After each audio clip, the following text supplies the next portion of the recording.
What's up everybody, it's PinoE here, and today I'm going to be bringing you two videos. Now this one might be a little longer than most I put up, but that's only because there's so much info and history behind this shoe. I want to make sure I could cover as much of it as possible. Anyway, here's the history of the Air Jordan 3. Lego! Now there's a little bit of a backstory I want to cover first before we get into it. After the Air Jordan 2 came out, MJ's contract with Nike was expiring and it was up for renewal. A few weeks before the contract was up, Rob Strasser, who was the VP of Nike and the person responsible for signing Jordan to Nike, had resigned, and along with him Peter Moore, who was responsible for the Jordan 1 and 2, also decided to leave, and the two of them started their own company called Sports Inc.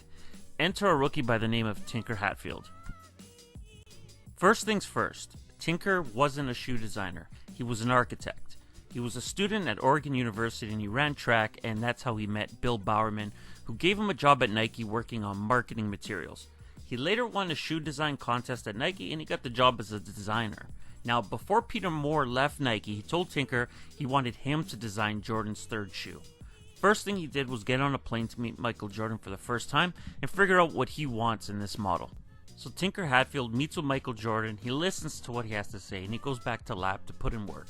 And a few weeks later, it was time for Michael Jordan to see the new model and make his decision if he will remain at Nike, move to Adidas where he originally wanted to sign, or sign with this new company, Sports Inc., who were offering Mike his own shoes and clothing line. The day comes, Phil Knight, Tinker Hatfield, they fly out to California, they get to the conference room, and they find Michael Jordan's parents waiting. MJ wasn't there. He was out playing golf with Strasser and Moore, listening to their pitch, and when he finally got there, about 4 hours later, he wasn't in the best mood. So Tinker starts asking Michael Jordan all the same questions he asked when they originally met, about the shoe's height, the weight, the leather patterns, the animal print, and he started showing Michael the sketches, and for the first time, MJ felt that a brand was actually listening to what he wanted, and this was a first. MJ asked to see the shoe, Tinker rips off a black cloth, and there was the Jordan 3. One thing that really stuck MJ was that there was no swoosh in the front or the side of the shoe. Instead, the tongue had a brand new logo, the Jumpman, and the Nike swoosh was relegated to the back of the shoe. And the rest is really history. 4 pairs released in 1988, the white and black cement, a fire red colorway, and the true blues.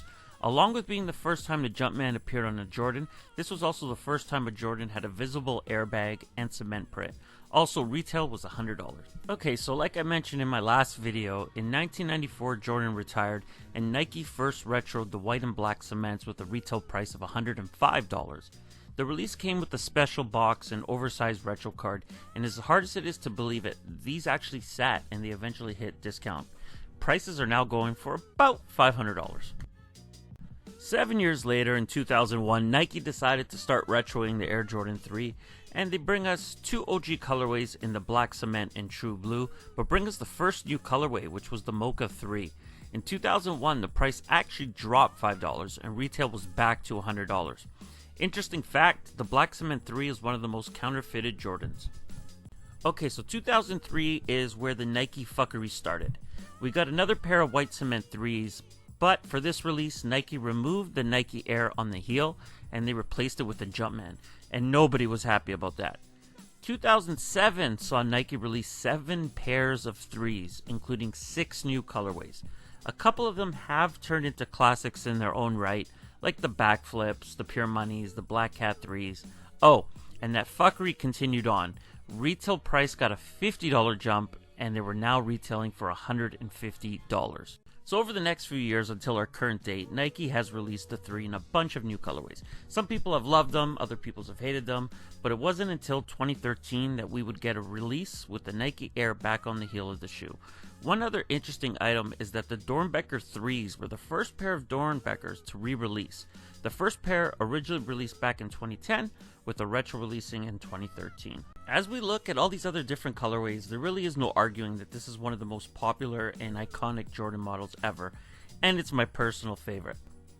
While wearing the 3, MJ won the NBA MVP, was the NBA scoring champ, the NBA Defensive Player of the Year, something that Curry will not ever win, won the NBA Slam Dunk Contest, was the NBA Steal Champion, was voted to the NBA All-Star Game, and won the NBA All-Star MVP.